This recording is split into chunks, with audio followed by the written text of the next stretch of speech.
അപ്പൊ നമ്മുടെ ഇതാ ഒരു വിഷു കൂടി വന്നു. എല്ലാവരുടെയും സന്തോഷപൂർവമായ ഒരു വിഷു. കണി കാണും നേരം കമല നേത്രന്റെ നിറവേറും മഞ്ഞ തുകിച്ചാർത്തി കനകിങ്ങേണി വളകൾ മോതിരം അണിഞ്ഞു കാണേണം ഭഗവാനെ. അങ്ങനെ ഭഗവാനെ കണി കണ്ടുകൊണ്ടാണ് നമ്മള് അന്നത്തെ വിഷു ദിവസം ഉണരുക അല്ലെ? കൊല്ലം മുഴുവൻ അനുഭവം. അതെ. അപ്പൊ കേരളത്തിലെ ഏറ്റവും സമൃദ്ധമായിട്ടുള്ള വിളവെടുപ്പ് ഉത്സവമാണ് ശരിക്കും വിഷു അല്ലെ? അതെ. അപ്പൊ നമ്മുടെ എല്ലാ ചക്ക മാങ്ങ എല്ലാ ഫലങ്ങളും ഒക്കെ ധാരാളം ഉണ്ടാവുന്ന സമയം. അപ്പൊ ആ സമയത്ത് നമ്മൾ ഇതെല്ലാം കണി കാണാൻ വെച്ചിട്ട് അങ്ങനെ വിഷുക്കണി കാണും അല്ലെ ശ്രീദേവി? പറയൂ. അതെ അതെ. മരങ്ങളൊക്കെ പൂത്തൊലഞ്ഞു നിൽക്കുന്നു. കൊന്നയില്ലാത്ത സ്ഥലങ്ങളില്ല. എല്ലായിടത്തും മഞ്ഞപ്പൂ. മഞ്ഞ തന്നെ ഐശ്വര്യത്തിന്റെ സമൃദ്ധിയുടെയും അടയാളാണ്. ആ പൂക്കള് കാണുമ്പോ തന്നെ പിന്നെ മുല്ലപ്പൂവ് ഇലഞ്ഞിപ്പൂവൊക്കെ നല്ല സുഗന്ധമുള്ള പൂക്കളും ഒക്കെ ഈ കാലത്താണ് ധാരാളം ഉണ്ടാവും. അതെല്ലാം കൊണ്ടുവന്ന് നമ്മൾ കണി കാണാവുന്നിടത്ത് വയ്ക്കും അല്ലേ? ഇപ്പൊ ഒന്നങ്ങനെ നിറച്ചു പൂത്തു നിൽക്കുന്ന എല്ലാ സ്ഥലത്തും മനോഹരമായിട്ട് സമ്പൽ സമൃദ്ധിയിൽ വരണ വിഷു ആവുമ്പോ എല്ലാവർക്കും സന്തോഷാ. കൂട്ടത്തില് വിഷുക്കേട്ടം കിട്ടുന്നത് വേറൊരു സന്തോഷാണ്. ഇപ്പോഴും നമ്മളത് മനസ്സിലേറ്റവും സൂക്ഷിക്കുന്ന ഏറ്റവും നല്ലൊരു സന്തോഷകാലം തന്നെ. പറയൂ വിഷുവിന്റെ കുട്ടിക്കാലത്ത് തന്നെ പറയും. രാവും പകലും ഒരേപോലെ നിൽക്കുന്ന ഞാൻ വിഷു എന്ന് പറയാറുണ്ട്. പിന്നെ വിഷു എന്ന് കേൾക്കുമ്പോ തന്നെ എന്താണ്, നമുക്ക് ആദ്യമായിട്ട് രാവിലെ എഴുന്നേറ്റ് കണ്ണു അടച്ചിട്ട് വരൂ പറഞ്ഞിട്ട് കണ്ണടച്ചാൽ നമ്മുടെ കുട്ടിക്കാലം ഇങ്ങനെ നമ്മുടെ മനസ്സിൽ ഓർമ്മ വന്നുകൊണ്ടേയിരിക്കും. നിറച്ച് ഫലങ്ങൾ ഉണ്ടാവും. വെള്ളരിക്ക, മാങ്ങ, അങ്ങനെ വെച്ച് ചക്കയൊക്കെ ഒരു അത് കഴിഞ്ഞാൽ പിന്നെ ഇദ്ദേഹം കഴിഞ്ഞാൽ പിന്നെ അച്ഛൻ വിളിച്ച് നമുക്ക് എന്താ വിഷേട്ടം തരും. വെള്ളിനാണയും സ്വർണ്ണ നാണയം രണ്ടും കൂടിയിട്ടാണ് തരിക. രണ്ടും അത് അകം പുറന്നൊക്കെ പറഞ്ഞിട്ട് അല്ലേ, ഫലമൊക്കെ അതിന്റെ കൂടെ പൂവുണ്ടാവും. അതിന്റെ ഫലമൊക്കെ ഇങ്ങനെ പറയും. ഒരു നിമിഷം നമ്മളെ വിഷുക്കാലാവുമ്പോ നമ്മളെ കുട്ടിക്കാലത്തിലേക്ക് തന്നെ പോകും അല്ലേ? നേരത്തെ ഉണരണം എന്നുള്ളൊരു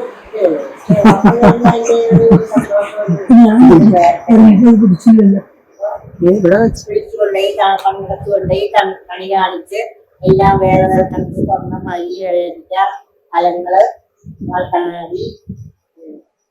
അഷ്ടമല്ലിയൊക്കെ തോച്ച് നല്ലൊരു മണവാന്റെ തിരുമുഖ കാണുമ്പോൾ മനസ്സ് നിറയും. ഇങ്ങനൊരു കുട്ടിക്കാലം ഉണ്ടായിരുന്നു.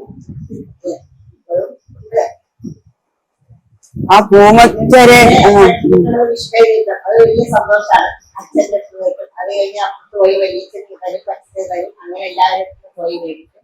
അത് വേറൊരു സന്തോഷം. അതൊക്കെ അത് കഴിഞ്ഞാൽ നമ്മൾ എന്താണ് കുടുക്കയിലും ഇങ്ങനെ ഇടും അല്ലെ, സൂക്ഷിച്ചു വെക്കും. ഞങ്ങൾക്ക് വിഷുക്കായിട്ട് ഒരാൾക്ക് ഇത്ര കിട്ടി, മറ്റാൾക്ക് ഇത്ര കിട്ടി എന്ന് പറഞ്ഞിട്ട് നമ്മളാ അല്ലേ പിന്നെ ഉടനെ പടക്കം പൊട്ടിക്കല്. അത് വലിയ വേറൊരു നല്ല രസകരമായ സംഭവം. പല പടക്കങ്ങളും കമ്പിക്കുരി അതൊക്കെ വേറൊരു ചെയ്യാൻ നല്ല സദ്യ പായസം അതെ. കുട്ടികൾക്കാണെങ്കിൽ സ്കൂള് ഒക്കെ പൂട്ടി നല്ല സുഖം, കളിയോട് കളിയാണ്. രാവിലെ എണീക്കാത്ത കുട്ടികളും കൂടി വിഷു ദിവസം നേരത്തെ എണീക്കും. വിഷുക്കേട്ടം കിട്ടുന്ന ദിവസമല്ലേ, അപ്പൊ എല്ലാവരും ചാടി എണീക്കും. കണ്ണ് തുറക്കരുതെന്ന് പറഞ്ഞാൽ ചില കുട്ടികൾ ഇങ്ങനെ കണ്ണൊക്കെ തുറന്ന് ഒക്കെ നോക്കും. അങ്ങനെ ആ കണി കാണുമ്പോ അവിടെ ഇരിക്കുമ്പോഴത്തെ ആ സന്തോഷം അതൊരു വല്ലാത്തൊരു തന്നെയായിട്ട്. എല്ലാം കൂടി കാണുമ്പോ അമ്മ ആ ചില സ്ഥലത്ത് ഈ നാളികേരത്തിന്റെ ഉള്ളില് ഇത് വെക്കും. എല്ലാ സ്ഥലത്തും വെക്കില്ല. ചില സ്ഥലത്ത് നാളികേരം വെക്കില്ല. എല്ലാത്തൊക്കെ അങ്ങനെ നാളികേരം മാത്രമേ വെക്കുള്ളൂ. രണ്ടുമുണ്ട്. അതിന്റെ ഉള്ളില് എണ്ണ ഒഴിച്ച് അതങ്ങനെ കത്തിച്ച് പിന്നെ ധാരാളം വിളക്കിന്റെ പ്രകാശത്തില് ഇങ്ങനെ കൊണ്ടുപോയിട്ട് നമ്മുടെ പൂജാമുറിയുടെ മുമ്പിൽ കൊണ്ടിരുത്താം. അല്ലെ? അതെ. എന്നിട്ട് ആ കണ്ണങ്ങോട്ട് തുറക്കുമ്പോ അതിന്റെ മുമ്പിൽ ഒരു കണ്ണാടി ഉണ്ടാവും. ആ കണ്ണാടിയിലും മുഖം കാണണം. അയ്യോ, അതൊരു പ്രത്യേക അനുഭൂതി തന്നെയാണ്. ഓരോരുത്തരെയാണ് കൊണ്ടുവന്ന് കാണിക്കുന്നത്. മഞ്ഞപ്പ് കലർന്നിട്ടുള്ള അതാണ് ഒരു ഇതാണല്ലോ. അതാ പറഞ്ഞ മഞ്ഞ പുഷ്പം. ഭഗവാന് ഏറ്റവും ഇഷ്ടമുള്ളത് കൊന്നപ്പൂ. അതന്നെ പറയണ്ടേ, ശ്രീകൃഷ്ണ ഭഗവാന്റെ കിങ്ങിണി അങ്ങനെ ആ മരത്തിന്റെ മുകളിലേക്ക് എറിഞ്ഞപ്പോ അത് ആ കിങ്ങിണിയുടെ രൂപത്തിൽ വന്നതാണ് കൊന്ന. അതാണ് ആ കൊന്ന പൂവിന്റെ ശരിക്കും ആ കിങ്ങിണിയുടെ രൂപത്തിൽ തന്നെയാണ് ആ കൊന്നപ്പൂവിന്റെ ഭംഗി. അത് തന്നെയാണ്. വെള്ളരിക്കൊക്കെ അറിയാലോ, ആ മഞ്ഞ കളറിലുള്ള വെള്ളരിക്ക നോക്കിയിട്ടാണ്. അതെ, ഏറ്റവും ഭംഗിയുള്ളത് ഉണ്ടാവും അല്ലെ? അതെ, നമ്മുടെ കൃഷിത്തോട്ടത്തിൽ തന്നെ ഉണ്ടാവും. ഇപ്പൊ നല്ല മഞ്ഞ കളറുള്ള വെള്ളരിക്ക നോക്കി എടുത്തു വെക്കും. ഏറ്റവും ഭംഗിയുള്ളത് കണി വെക്കാനുള്ളത്. ഇത് കണി വെക്കാനുള്ള വെള്ളരിക്ക കേട്ടോ. അതെ, അത് പ്രത്യേകം അതിന് ഒരു ഇതുണ്ട് ശരിക്കും. ഓരോ അതെ, ശരിക്കും അത് ഓർക്കുമ്പോ വളരെ വളരെ സന്തോഷാണ് എല്ലാവരുടെ ഹൃദയത്തിലും. കേരളത്തിന്റെ പൂവ് തന്നെയാണ് കൊന്നപ്പൂവ്. അതെ, കേരളത്തിന്റെ എല്ലാ ഫലങ്ങളും അല്ലെ? അതെ, എല്ലാ ഫലങ്ങളും. മാമ്പഴമൊക്കെ അതെ, ധാരാളമാണ്. അതാ പറഞ്ഞ ആ വിളവെടുപ്പ്. അതെ, വിളവെടുപ്പാണ്. കൊടുത്താൽ പോലും മാങ്ങ വേണ്ട, കൂടിയൊക്കെ കൊടുക്കണം. അത് നമ്മളൊരു മാങ്ങ വീഴുന്ന ശബ്ദം കേട്ടാൽ ഓടി പോവുക, മാങ്ങ എടുക്കുക, തിന്നുക, അങ്ങനൊക്കെ ഒരു. അതുപോലെ ഇപ്പോ ഈ കാലത്ത് വേറൊരു പ്രത്യേകതയും കൂടെ കാണാനുണ്ട്. എല്ലാവർക്കും ആഘോഷങ്ങളില് എല്ലാവരും കൂടെ ഒത്തുകൂടാനുള്ളത് അതൊരു പ്രത്യേക അനുഭവം തന്നെയാണ്. പലരും അണുകുടുംബത്തിൽ ജീവിച്ചിരിക്കുകയാണെങ്കിൽ തന്നെ ജീവിക്കുന്നവരാണെങ്കിൽ പോലും എല്ലാവരും കൂടെ ഓണത്തിനും വിഷുവിനും വരും. എല്ലാവരും കൂടി ഒത്തുകൂടുക അതൊരു പ്രത്യേക സന്തോഷം തന്നെയാണ്. അപ്പൊ അതിനൊക്കെ എല്ലാവർക്കും ഒരുക്കാനും നമുക്ക് കാലക്രമേണ നമ്മൾ പ്രായമാകുമ്പോൾ അതനുസരിച്ച് എല്ലാവരും ഒരുക്കാനും ഒക്കെ പറ്റണത് വളരെ ഒരു സന്തോഷമായിട്ടുള്ള കാര്യമാണ്. അതുപോലെ എല്ലാ കുട്ടികളും കൂടെ കൂട്ടുകൂടുന്നതും ഒരു നല്ല അനുഭവം തന്നെയാണ്. കളി, ചിരി, പടക്കം പൊട്ടിക്കല്, ചക്രം, പൂത്തിരി. അപ്പൊ ഈ ഇത് വിഷ്കേട്ടം കൊടുക്കുന്നത് ഒരു വർഷം മുഴുവനും ആ സമൃദ്ധി ഉണ്ടാവട്ടെ എന്നുള്ള ആ ഒരു സങ്കല്പത്തിലാണ് ആ കാർന്നവരെ കുട്ടികൾക്ക് ഇത് കൊടുക്കുക.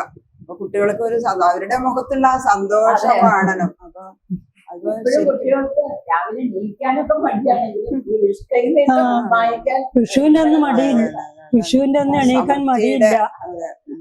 പിന്നെ കാർഷികമായിട്ട് പറഞ്ഞു കഴിഞ്ഞാൽ ഈ വേനൽമല മഴ കഴിഞ്ഞിട്ട് ആ കൃഷിഭൂമിയൊക്കെ അങ്ങനെ നല്ല പാകമായിട്ട് കിടക്കും. അപ്പൊ അതുകൊണ്ടാണ് ഈ വിഷുവിന്റെ അന്ന് ഈ കണിയാന്മാര് വന്നിട്ട് ഇത് പറയും, ഉഴുവാൻ നല്ല ദിവസം, വിത്ത് വിതയ്ക്കാൻ നല്ല ദിവസം. അതുപോലെ പണ്ടൊക്കെ ഞങ്ങളുടെ തറവാട്ടില് ഒരു ഓലയില് എഴുതിയിട്ട് കണിയാൻ കൊണ്ടുവരും. എന്നിട്ട് അതെ, അപ്പൊ അങ്ങനെയാണ്. ഇന്നിപ്പോ അതൊന്നും ഇല്ല. ഇന്നിപ്പോ കൃഷി ഇപ്പൊ നമ്മുടെ നാട്ടിലില്ലല്ലോ, വേറെ അന്യ നാട്ടിൽ നിന്ന് കൊണ്ടുവന്നിട്ടാണ്, തമിഴ്നാട്ടിൽ നിന്നാണ് നമ്മള് പച്ചക്കറികളൊക്കെ കൊണ്ടുവരുന്നത്. അതെല്ലാം പോയി നമ്മുടെ നല്ല. അതെ, ഈ പാണന്മാര് വന്നിട്ട് നാവേറ് പാടും, നാവേറ് ചെറിയ കുട്ടികൾ ഇത് അങ്ങനെ വിഷുവിന്. പക്ഷെ നമ്മുടെ ഈ സംസ്ഥാനത്ത് മാത്രമല്ല, വേറെ സംസ്ഥാനങ്ങളിലും വിഷു ആഘോഷിക്കുന്നുണ്ട്. വേറെ പല പേരിലാണെന്ന് മാത്രമേ ഉള്ളൂ. എന്താന്ന് വെച്ചാൽ ഈ വിഷു തുല്യത, ഓരോ സൂര്യൻ ഒരേ രാശിയിൽ വരണത് ഭൂമധ്യരേഖയുടെ നേരെ മുകളിൽ വരണ ദിവസമാണ് ആ ജ്യോതിശാസ്ത്രപരമായിട്ടുള്ള പ്രതിഭാസം. അതുകൊണ്ടാണ് അന്ന് മുതൽ കൊല്ലം ആരംഭിക്കുന്നത് വിഷു. അത് പ്രധാനം തന്നെയാണ് ശരിക്കും. നമ്മൾ അതിനെ വേണ്ട പോലെ തന്നെ കൊണ്ടാടണം. മനസ്സുകൊണ്ട് ഒരു വർഷം, അടുത്ത വർഷം മുഴുവനും സമൃദ്ധമായിട്ട് ഇരിക്കാനുള്ള എല്ലാവർക്കും ഐശ്വര്യം നിറഞ്ഞ ഒരു വിഷു അല്ലെ? എല്ലാവർക്കും കണ്ണിനും മനസ്സിനും അതെ ഒരു ആനന്ദം ഉണ്ടാക്കുന്നതാണ്. കണ്ണിനും അതെ, കണ്ണിനും മനസ്സിനും സന്തോഷാണ്. അത് സമ്പൽ സമൃദ്ധി എല്ലാം ഉണ്ടാവണം. ആ കൊല്ലം മുഴുവൻ നോയിനും അതിനുള്ള ഒരു ആത്മവിശ്വാസവും ഉത്തേജനവും നമുക്ക് അതിൽ നിന്ന് കിട്ടും. എല്ലാ അമ്പലങ്ങളിലും പ്രത്യേകിച്ചും എല്ലാ ശ്രീകൃഷ്ണ ക്ഷേത്രങ്ങളിലും വിഷു ഗംഭീരമായിട്ട് ആഘോഷിക്കുന്നുണ്ട്. ഭഗവാനെ കണി കാണിച്ചതിന് ശേഷമാണ് എല്ലാവർക്കും കണി കാണാനുള്ള അവസരം ഉണ്ടാവുക. എല്ലാ ക്ഷേത്രത്തിലും അതങ്ങനെയാണ്. ആ മണ്ഡപത്തിൽ ഇങ്ങനെ ഒരുക്കി വെക്കും ഈ എല്ലാ ഫലങ്ങളും പുഷ്പങ്ങളും ഒക്കെ. എന്നിട്ട് ഭഗവാനെ ഉണർത്തി കഴിഞ്ഞിട്ട് ഭഗവാനെ ആദ്യം കണി കാണിക്കും. അത് കഴിഞ്ഞിട്ട് പുറത്തു കൊണ്ടുപോയിട്ട് എല്ലാവരും കാണിക്കും. ഭഗവാൻ കണ്ട കണി, ഭഗവാനെ തന്നെ നമ്മൾ കാണുന്നു, ഭഗവാൻ കണ്ട കണി നമ്മളെ എല്ലാവരും കാണിക്കുന്നു. പിന്നെ ഗൃഹത്തിലാണെങ്കിൽ പശുക്കളെ, മൃഗങ്ങളെ പോലും പശുത്തൊഴുത്തില് കൊണ്ടുപോയിട്ട് അവരെല്ലാം കണി കാണിക്കും. അവരും അതിങ്ങനെ നോക്കി നിൽക്കും പശുക്കള്. ഭഗവാനെ പ്രകൃതിയെ കാണിക്കും. ഞങ്ങളുടെ അവിടെ സർപ്പന്മാരൊക്കെ ഉണ്ട്, അതെ, അവരെയൊക്കെ എല്ലാവരും കൊണ്ടുവന്ന് കാണിക്കും. മുഴുവനും എല്ലാം കൊണ്ടുവന്ന് കാണിക്കും. എല്ലാ മുറിയിലും കുറച്ച് കൊണ്ടുപോയി എല്ലാം കാണിക്കണം. അദൃശ്യരായിട്ടുള്ള എല്ലാവരും, അതുകൊണ്ട് എല്ലാവരും മൃഗങ്ങളും എല്ലാവർക്കും അതൊരു സന്തോഷം. അതെ, സന്തോഷം സമൃദ്ധിയൊക്കെ എല്ലാവർക്കും വേണല്ലോ.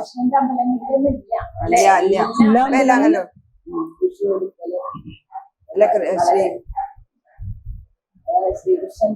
അതെ, ഭഗവാൻ കൃഷ്ണന്റെ ശരിക്കും അതൊരു അനുഗ്രഹമാണ് തന്നെയാണ്. അതാണ് അതന്നെയാണ് ആ ഉണ്ണി കൃഷ്ണൻ ശരിക്കും. മലർമാതിൻ കാന്തൻ വസുദേവാത്മജൻ പുലർകാലേ പാടി പുഴരൂതീ കിലുകിലേനെന്നോങ്കിലും കാഞ്ചന ചിലമ്പിട്ടോടിവ കണി കാണാൻ. കണ്ണനെ കണി കണ്ടാൽ അന്നത്തെ ദിവസം അല്ല, ഒരു എല്ലാ ദിവസവും സഫലമായിട്ട് തന്നെ വരും. പിന്നെ ഈ ഫലങ്ങളും എല്ലാം. പിന്നെ ഈ കണി കണ്ടു കഴിഞ്ഞാൽ അവിടെയൊക്കെ ഉണ്ട് ഈ നെല്ലുവരിയും പിന്നെ പൂവും സ്വർണവും എല്ലാം കൂടി ഇങ്ങനെ കൈ മാറുക. ഒരാളുടെ കൈ കൊടുത്തു, മുതിർന്ന ആള് ഒരാളുടെ കൊടുത്തു, അതൊരു പലകമ്മ വയ്ക്കും. എന്നിട്ട് അതെടുത്ത് അടുത്ത ആളുടെ കൈ കൊടുക്കും. അങ്ങനെ കൈമാറുക.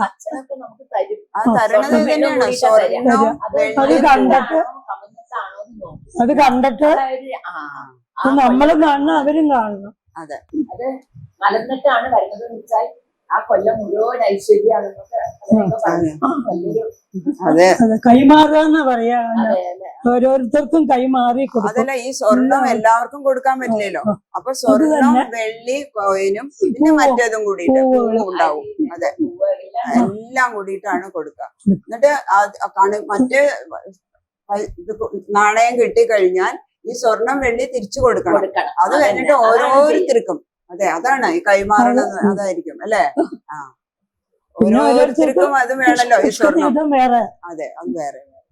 അപ്പൊ ഏറ്റവും സമ്പൽ സമൃദ്ധമായിട്ടുള്ള, അത് ആദ്യം നമ്മൾ പറഞ്ഞല്ലോ, എല്ലാവർക്കും, കേരളത്തിലെ ജനങ്ങൾക്ക് എല്ലാവർക്കും സമ്പൽ സമൃദ്ധമായിട്ടുള്ള ഒരു വിഷു ആശംസിക്കുന്നു. എല്ലാവർക്കും സന്തോഷം സമാധാനവും ഒക്കെ ഉണ്ടാവട്ടെ. സമാധാനം നിറഞ്ഞൊരു ജീവിതം എല്ലാവർക്കും ഉണ്ടാവട്ടെ. അതെ, എല്ലാവരും ഭഗവാൻ ഗുരുവായൂരപ്പൻ ആ കണ്ണൻ അനുഗ്രഹിക്കട്ടെ. സന്തോഷം, സമൃദ്ധിയും സമാധാനം എല്ലാവർക്കും വിഷു ആശംസകൾ.